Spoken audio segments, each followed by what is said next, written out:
Now we see everything that's going wrong with the world and those who lead it.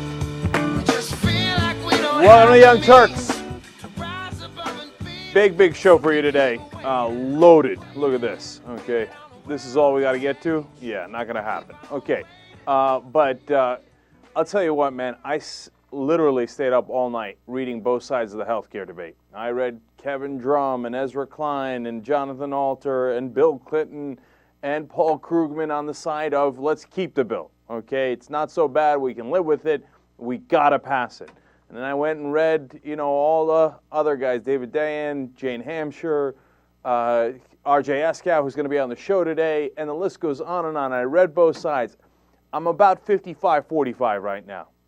Everything's pulling me towards not good enough, but I'm still open to it, and I'm still looking at it. And one of the reasons I want to bring R.J. in today is because I want to run some of the ideas that Krugman and others have that say, hey, keep the bill, it's good enough, by him and see what he thinks about it and see if it makes sense or doesn't make sense. This is not an easy issue.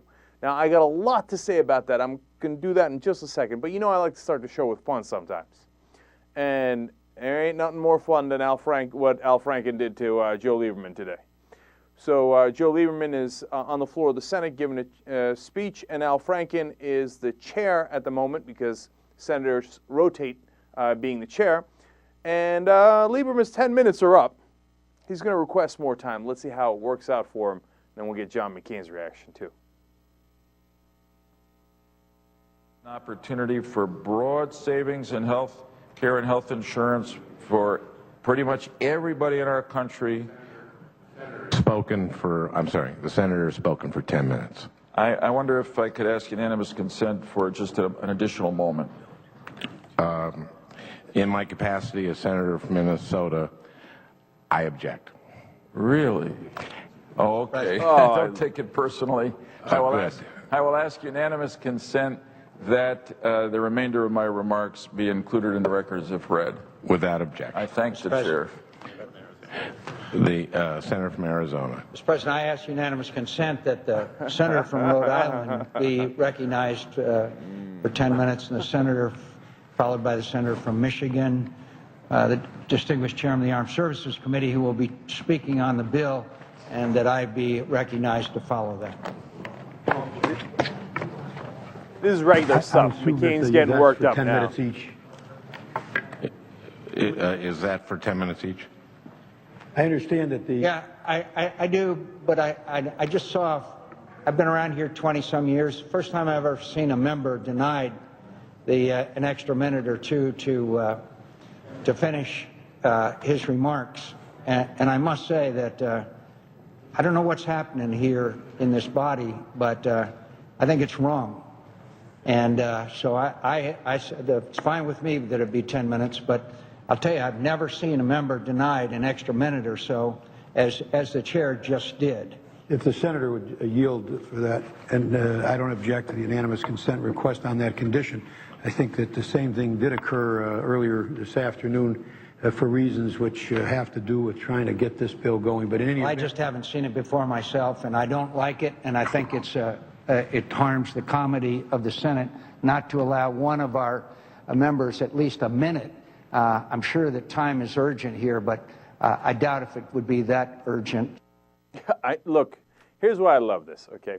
Because first, let me translate the senatorial talk of Al Franken. Mr. Lieberman, here's a tall glass of shut up juice. Now, step aside, bitch. Okay, stand down. Your time is up, son. Okay, now, look, it's cathartic. It feels good. Yeah, Lieberman. Okay, and I love that Franken did that for all of us. God bless. But here's the substantive point here. McCain is aghast. He's like, I have in 20 years never seen anything like this. I love how Levin's like, it just happened a couple of hours ago. Right? That was fun. But think about what the Republicans did just, I think it was yesterday, if not yesterday, 2 days ago, when Bernie Sanders, the independent senator from Vermont, introduced a single-payer legislation. Well, they didn't even let it go up for a vote because what they said is, oh, you know what? We're going to want you to read that whole 760-page bill, and that's going to take up 12 hours.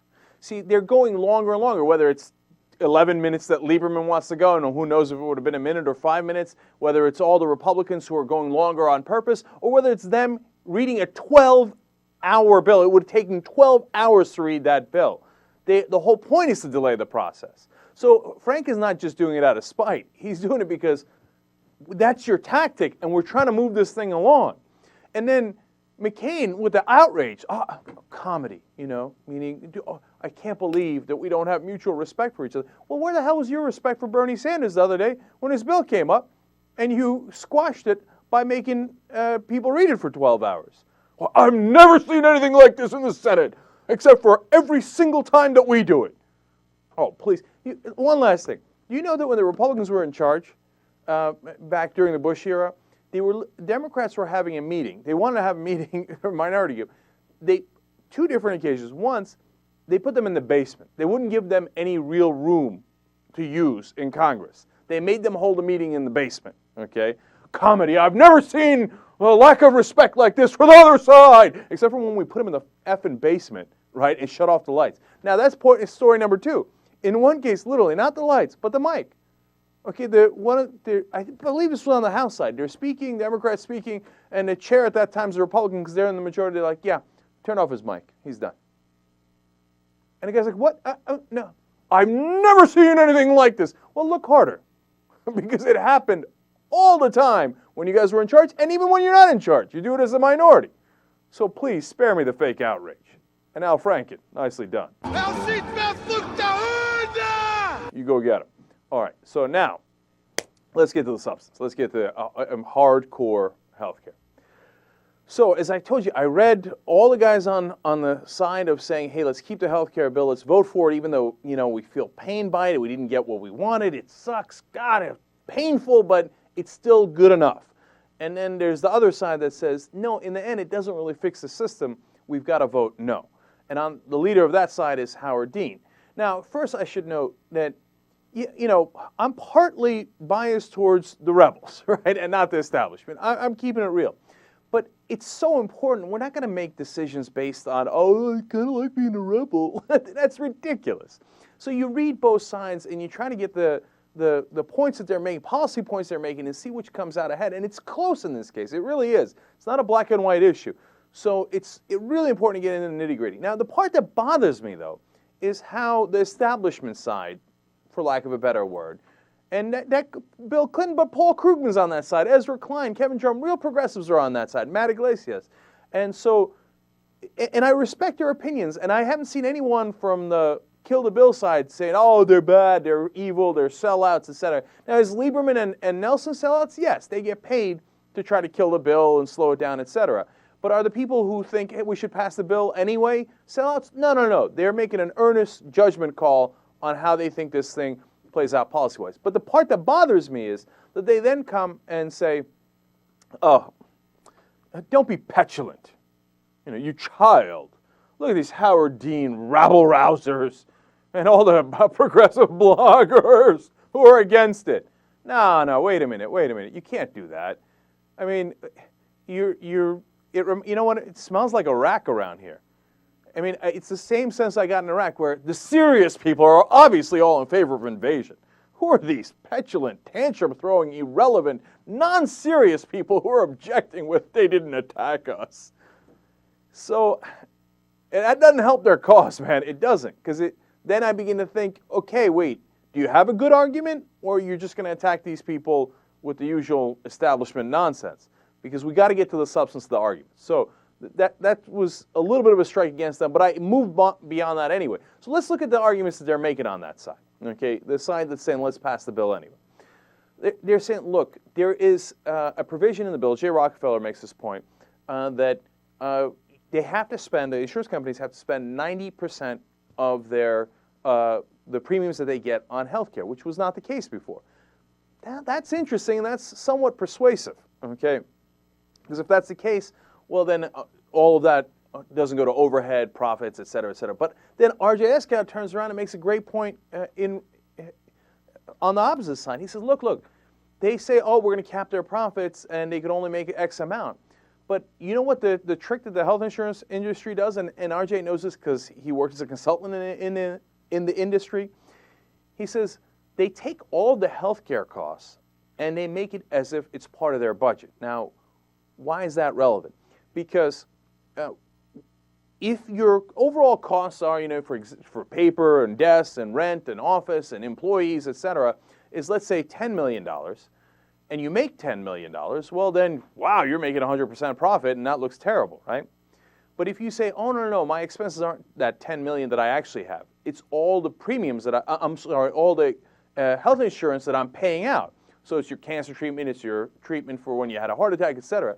Well, I paid out $1 billion worth of treatment, but you got the premiums for that, right? That's not really a cost of doing business. That's the product that you're delivering.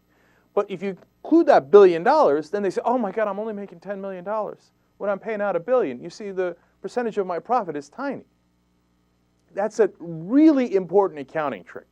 And the guys who are against the bill, man, they point out 100 different accounting tricks and loopholes and exceptions in the bill. Wendell Potter, one of the top PR guys in the healthcare industry for decades. He switched over. He used to be with Cigna, came out and said, look, these guys, their job is to rob you. I know. I was one of the robbers. Okay? And he said, they can't deny you for a pre-existing condition. Okay, that's great, right? That's one of the parts that we like about the bill. That's one of what the defenders say. He said, but in the bill, they could charge you 50% more for your pre-existing conditions. So they say, well, I'm not denying you, but you got high cholesterol, so I'm going to charge you 150% of what that guy pays. Well, then I can't afford it. Well, I didn't deny you. And how about older people who are more likely to be sick? They say, well, and Howard Dean points this out. He says, do you know that older people can be charged 3 times as much as younger people? So then they say, I'm not denying you. I'm just charging you 3 times as much. Well, if you can't afford it, sad day for you.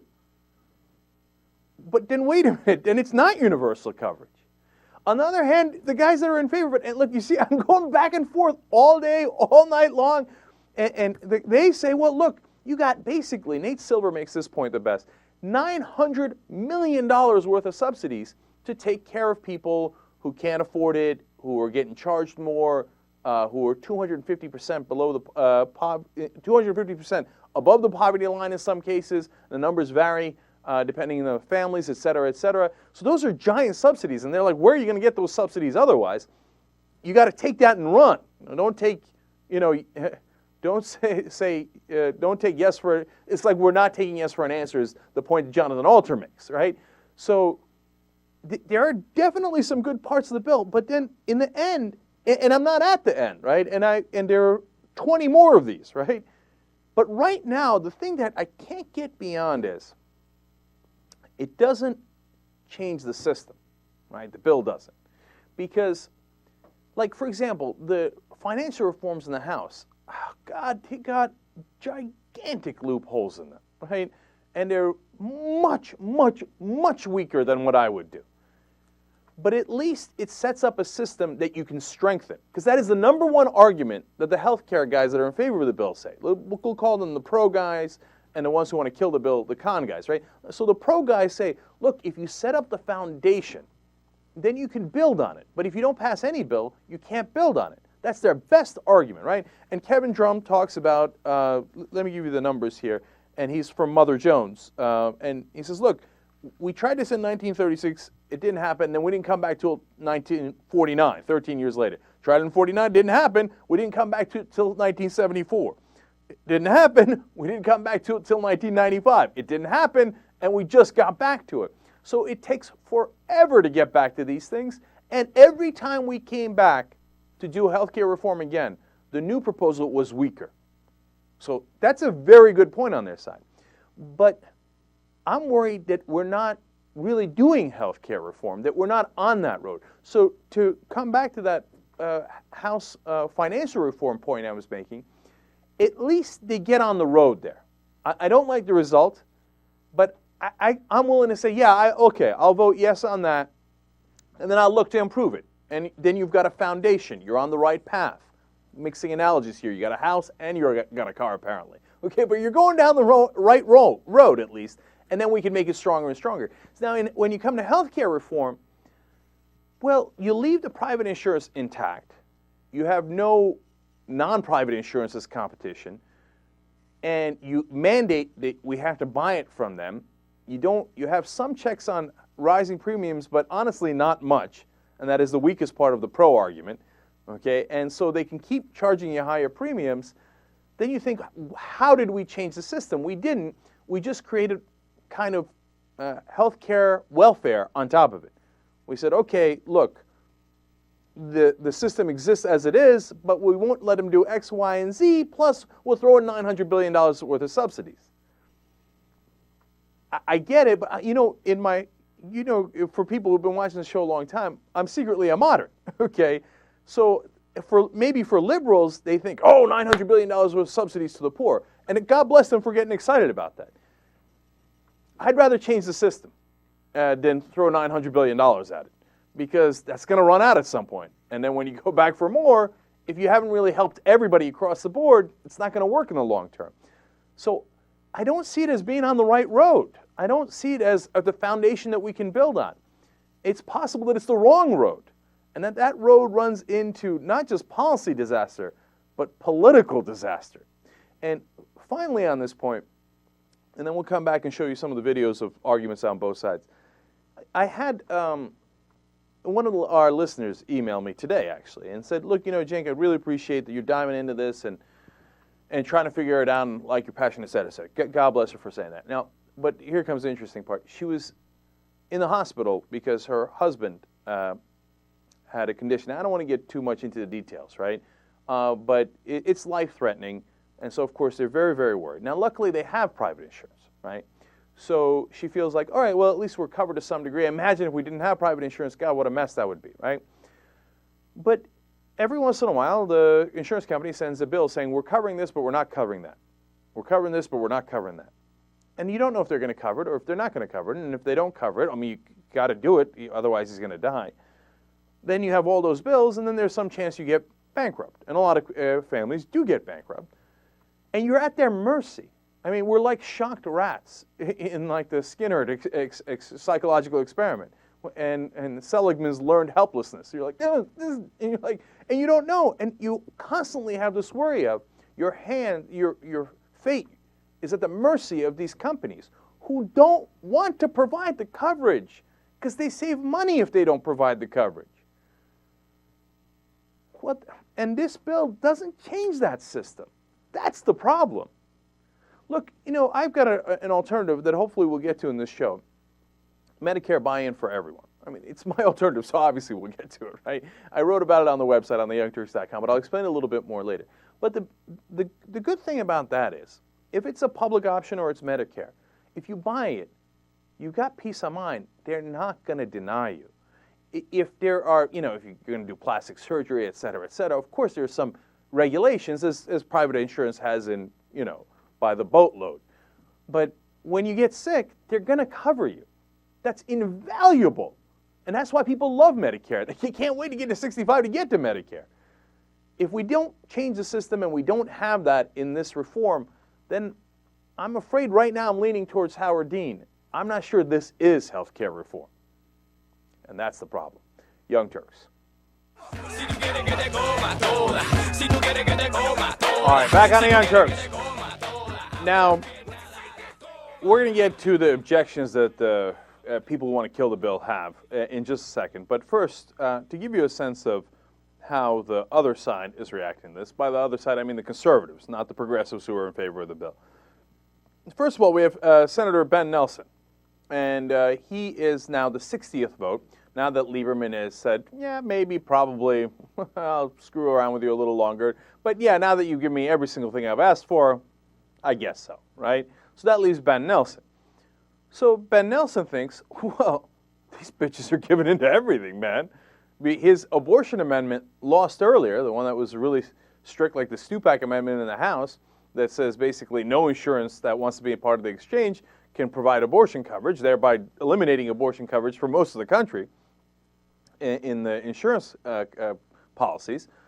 Now that failed. He tried it and it failed. And he's like, well, I don't know, man. These guys are pushovers. These progressive Democratic senators and Obama. Obama. He's like, I figure I can get anything I want. Who cares that I lost the vote? Lieberman got everything he wants, even though there are 58 senators against him. So now he's saying, oh, no, no deal. No deal. I want my abortion amendment. Nah, nah, nah, nah, nah. He's like, what are you going to do? Say no? I know you're not going to say no. You'll never say no. We win on everything because you have no backbone and you'll never vote against this bill. Okay, you see what I'm talking about? I talked about this yesterday with precedent. You set that precedent that you're never going to vote against any bill, well, then they got you over a barrel. So what are you going to do now? Well, I'll tell you what they're going to do. In some way, they're not going to go 100% of the way because this is a touchy issue. People will explode, and they're going to endanger their women voters. And they've already endangered enough voters. I'll get to that in a minute, too. So they won't go all the way, but they'll give 80% to Biden Nelson. So basically, they'll be like, okay, I mean, forget it. Oh, no abortion in the country, largely so. Okay, you win. Because they already did a compromise proposal. You know, Casey's also pro-life, Democrat from Pennsylvania, and he came out with all this, like 4 different concessions to, really, we're going to try to limit every abortion in the country, we promise. And the anti-abortion activists came out and they're like, no, not good enough. We want everything. What, are the liberals going to vote no? No. Shut up. Give me everything. And that's where we are right now. So they will. They'll probably give him most of what he wants. That's what happens when you never draw the line, and they always draw the line. When are we going to learn the lesson? Okay? Now, if you think that's bad, let's go to the Republicans. This is priceless. This is Senator Collins. She's a so-called moderate Republican, and they're going to ask her, hey, you know, you're offering amendments to this bill. That's interesting. So does that mean you're in play, that you might vote for this bill if your amendments win? That's a good question. Let's go to clip number 2 and find out. Could you just tell us, have you evolved at all in your process in terms of supporting or not supporting this bill? Well, Just speaking to the mic, sure. please. First, let me say that I'm grateful for the work that Senator Lieberman has done. Really? I Yeah. believe that his principal stance have improved the bill. Oh, of course you do. I very much would like to see a health care bill that is based on lowering costs, expanding access, helping small businesses pass. But I don't see voting for the current bill that is on the floor, even with the improvements that have been made. I'm very leery of the impact of nearly $500 billion in Medicare cuts, particularly the cuts in home health care, which are completely counterproductive of the goal of lowering costs.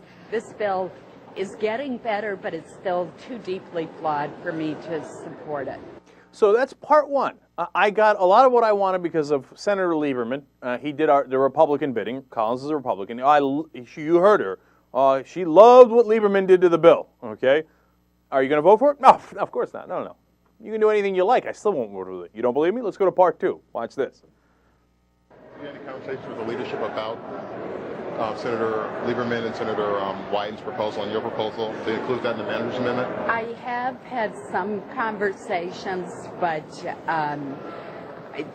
they have not given me an answer at this point. I should make clear that while I care deeply about those amendments and believe that they make significant improvements in the bill, that their adoption would not be sufficient to persuade me to vote for the bill. I'm still very concerned about the enormous cuts in the Medicare programs and what that would mean to access to health care for our seniors. Then why offer them if you don't think it's going to make it? Because I think something is going to pass, and I would like to make that bill as good as possible, even if ultimately it's not a bill that I can support.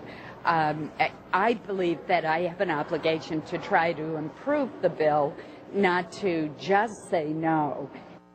Did you get that? That is a stunning admission. Yeah, I'm offering amendments. If they accept all of my amendments, I will still vote no. So there is literally nothing that the Democrats could do that would get a single Republican vote. She is the most moderate of the Republicans, along with Olympia Snowe. And she says, if you accept everything I demand of you, I will still vote no. And by the way, those amendments, you think they help the bill? No, those amendments are meant to destroy the bill. They're meant to make it less effective, cover less people, make it more expensive, so that after they vote no, and then if the bill passes with their amendments, and it sucks later, they think, yes, booyah. So let's go out there and campaign against the bill. They'll be like, see, we told you the bill was going to be terrible. I voted no. I voted no. I told you the bill was going to be terrible. Why is it terrible? Because of the amendments that they got passed. Why are we having a conversation with these people? I mean, the Democratic weakness is, as usual, historic. Historic. If somebody comes and tells me I'm trying to put amendments in your bill to screw it up, and I'm never going to vote for it anyway, I say, well, that's interesting. Now, here's my thought to you. Piss off, okay? Your amendments. We're talking about your amendments? Of course I'm not going to accept your amendments. And these are the people that Barack Obama's trying to appease? You don't believe me that Obama's trying to appease them? Let's go to part number 3, Susan Collins. Have you had any persuasion from the white the other end of Pennsylvania Avenue in recent days? I've had extensive discussions with the president, with his chief of staff, with the OMB director, with the White House health policy advisor. Those have been helpful, and I appreciate the dialogue that we're having, but they certainly have not moved me to be able to support the bill at this point. So what's Obama doing? Why is he reaching out to someone who says on national television, I will never vote for your bill if you give me everything you want? Why is he still calling her like, oh, Susan, how you doing? Oh, yeah, let's give it a shot. I mean, is he dumb? Is he hopelessly naive? Or he secretly wants what Collins wants and is going to pretend to say, oh, Susan Collins twisted my arm. Well, what could I do? Oh, yeah, I got rid of the public option. Oh, Medicare, buy it. Oh, no, so my friend Susan Collins says she doesn't want it. What could I do? But you know you're not going to get her vote. No, I couldn't do it. Susan Collins made me do it. Joe Lieberman made me do it. But it wasn't me. It wasn't me. That's the game that's being played here. And so when you see games like that, you think, so those are the guys that are going to get my vote? All right, now we go to the other side, and you begin to see a lot of cause for concern. First, Keith Olbermann is going to have Wendell Potter on his show, a guy we talked about, industry executive in PR for decades. And he knows how they game the system and how they play the publicity games, et cetera, and how they screw over their customers. Now, first, before Olbermann talks to him, he lays out a pretty good case against the bill. Let's watch that real quick. That is clip number 11. With the White House arguing that the health care reform bill is not a dream bill for health insurance companies. In our fourth story tonight, after the poor, the sick, and the uninsured have lost single payer, the public option, Medicare for 55 plus. It is time to checklist what the insurance companies get. The language that would have ended insurance companies' long-standing exemption from antitrust laws that protect consumers against companies, that's gone. They would now face fewer controls. The law would let insurance companies start selling policies across state lines, meaning they could now flock to states with weak consumer protection, then do an end around stronger state regulations across the country.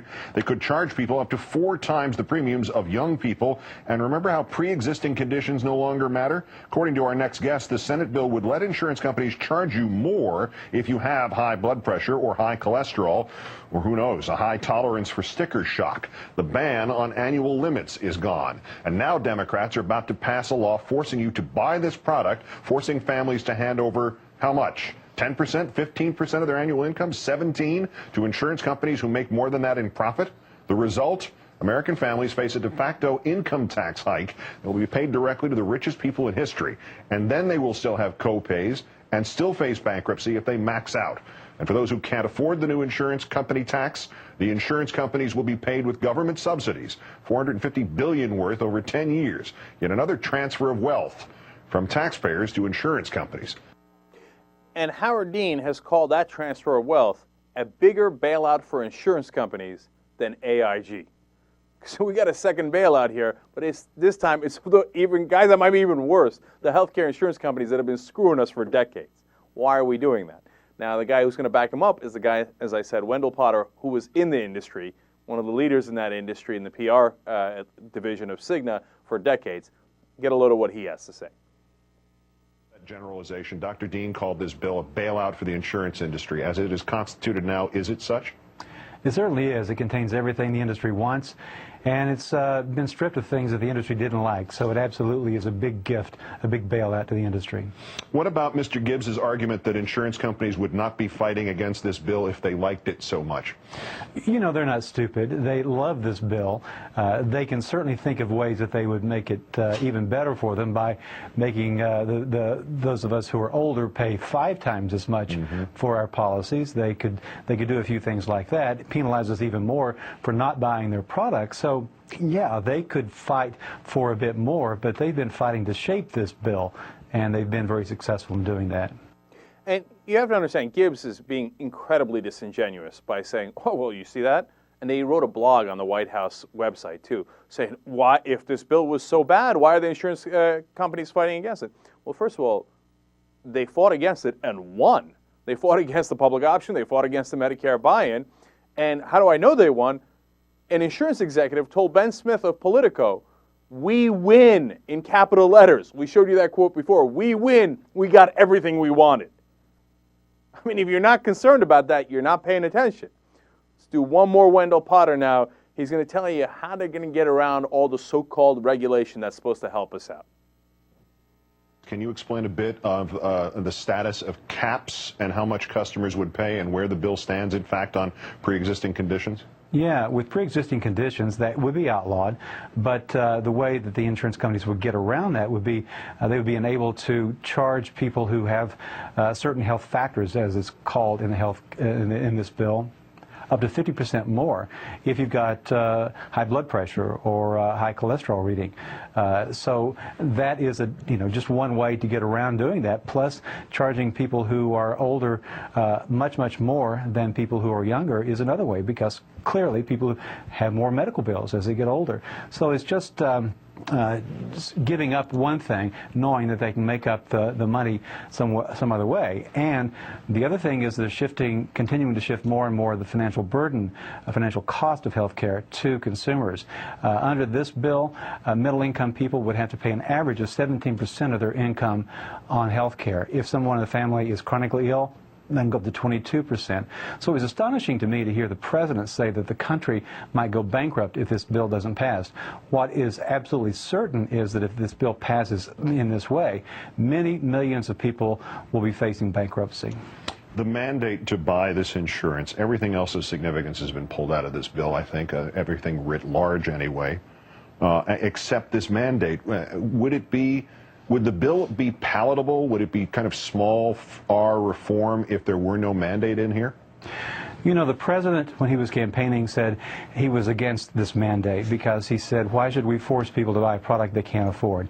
And he also campaigned, despite what Senator Landrieu was saying today, she was apparently trying to rewrite history, he campaigned in favor of a public option. Yeah, I think this bill is to the point that we are going to be forcing people to buy a product they simply cannot afford. And going back to what the president said in the campaign, I don't think that's right. All right, did you get those 50% more they could charge you if you have a pre-existing condition? And then if you can't afford it, sad day for you. If you're older, they can charge you 3 times as much as they charge younger people. If you can't afford it, sad day for you. And then they can charge you as much as 17 to 22% of your income, and do that as a mandate, and then you have to hand that over to private insurance. Does it still sound like reform to you? Because it's beginning to not sound like very good reform to me. Now, when we come back, we're going to talk to RJ, and we're going to ask him the best points that the people that are in favor of this bill say. See how he responds. Young Turks. I give you mine. Back on the Young Turks. Now, as promised, RJ Askow, who of course writes for Huffington Post and his own blog, A Nightlight, and has been a consultant in the healthcare industry, so he knows this stuff really well, and you've helped us before in figuring out this stuff, so I wanted to bring you back to talk about it. Thanks for coming in studio. Yeah, it's great to be here. All right, so RJ, I want to go through the arguments that people who are in favor of the bill say. Now, you're not totally against the bill, but you're like I am, a little split, but you see the downsides, if I've got that right. I'm definitely leaning against the bill as it currently stands. Okay, so one of the arguments that they say is, look, the cap of what the private insurance companies can make is 10% because we're going to take 90% and mandate that they spend it on actually giving health care to people. Now, that sounds pretty good. What's wrong with that argument? Well, you know, this is one of the key arguments for the bill, and it's also related to the argument that people make that the health insurance industry's profit margins are actually quite low. But what people don't realize, if they haven't looked at the industry closely, is that when they calculate their profit margins, if they pay 1,000 medical bills for you, and in effect all they're doing is writing 1,000 checks, they will calculate the cost of writing 1,000 checks, which for argument's sake, let's say, is the ink and 1,000 stamps. But they will also calculate the cost of the medical bills being paid themselves. So if those 1,000 medical bills cost $1 million in total, they would say they had expenses of $1 million plus 1,000 stamps. And so their profit margins look quite low in many cases, but it's about the accounting, the way they do it. I could write you a check and pay your mortgage today or your rent and claim that my expenses included your rent, but all it would take me would be the time it took me to fill out a check, and I would look like I had terrible profit margins, but I'd be making great money for the time it took me to write you a check. So it's a tough thing to look at if you haven't been in the business, but there are ways to make profit margins seem quite low or quite high, depending on who you're trying to impress. And they play these numbers both ways, depending on whether they're talking to investors or other people. Oh, that's interesting, because if they're talking to the government, they say, oh, poor us, look at this, Right. Our profit margins are so low after we pay all this. When they turn around to investors, they're like, you know what, that's not really part of our expenses. We're making mad money. Is Right. that's roughly it? Pretty much, yeah. Okay. Yeah. And then there's a small element of that, too, where they continue to make more money. Lost my train of thought on that one. We'll come back to it.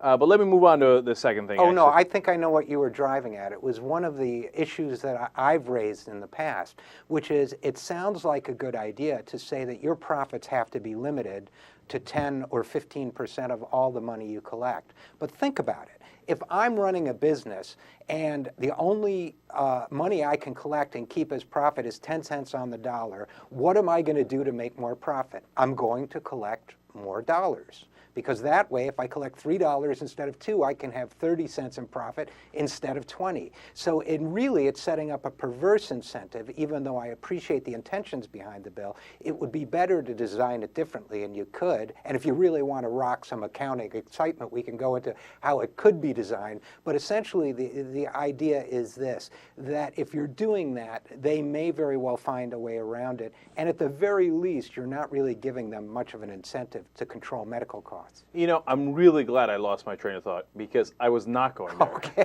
But that's a really good point, because if you say you're only going to make 10% on something, it gives them enormous incentive to drive up the prices and so that they can make 10% of a larger amount. And that's not the incentive we want. We want the exact opposite incentive. And that where I was going to go with it is then with the mandate, they also get more customers, so that also drives up their profits. So they're making money in three different ways there. All right, now, on the other hand, they say, look, there's massive subsidies in this bill. $900 billion worth of subsidies, Nate Silver says, that goes to the poor, the middle class, et cetera, to help pay those premiums. He's asking, don't you want that $900 billion? What's your thought on that? Well, a couple thoughts. One is that Nate Silver and a lot of the people making these arguments are setting up a very phony distinction, a false choice that really is coming from the White House on down, that says if you don't pass this bill, and this bill means the Senate bill and not the House bill, and it means the Senate bill with no further modifications, we're going to lose all the good things instead of all the bad things. I think that's absolute nonsense. I think at the end of the day, the choice isn't just the Senate bill or nothing. The choice is the Senate bill as stands or the Senate bill modified in conference if the President of the United States and the leadership decide to press it that way, and I'm not an expert in parliamentary procedure, but I'm not stupid either, or if reconciliation is used for some or all of the controversial provisions of the bill. So when people say, like Nate Silver, say, Do you want to lose those $900 billion? My answer is, do you want to lose 20 seats in the Congress because this bill is badly designed? Do you want to hurt tens of millions of working American families because this bill is badly designed? Do you want to do all that by setting up false choices, or shouldn't we really be having a conversation about the tactics that make sense? Now, RJ, earlier in the process, I would have been 1,000,000% with you.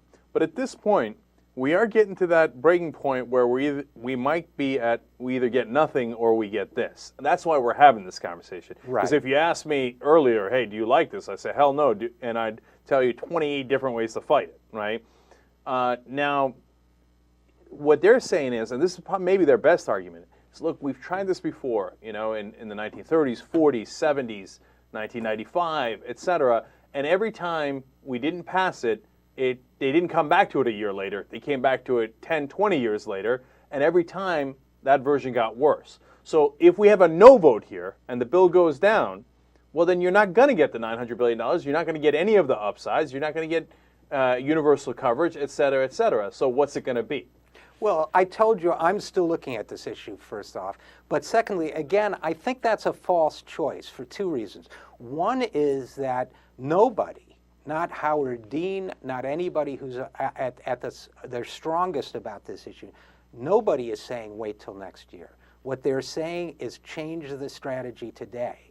So it's an art of, I think that I would turn that logic around and say, the point of view it really shoots down is theirs, because what are they really saying to us? They're saying now, when the heat is on and everybody's looking and the president really wants it, let's do a mediocre bill, and then they'll fix it next year, and they'll make all the tough decisions they didn't make this year because the insurance companies bought them off and they wanted the abortion amendment and all that. But somehow, miraculously, when the heat's off, when nobody's looking, then they're going to make the bill better when they wouldn't do it now when the pressure was on. That makes no sense to me. Well, that's a really good point. And you know, they say, oh, we promise we'll make it better later, but you didn't make it good now. Why would you make it better later? Right. So I hear you on that. The flip side is, I think it's too late. You're not, the only way you change this bill at this point is if you kill it, okay? Because Obama's not going to change his mind. Lieberman's not going to change his mind. They're going to go with this bill, and this bill is going to come up for a vote, okay?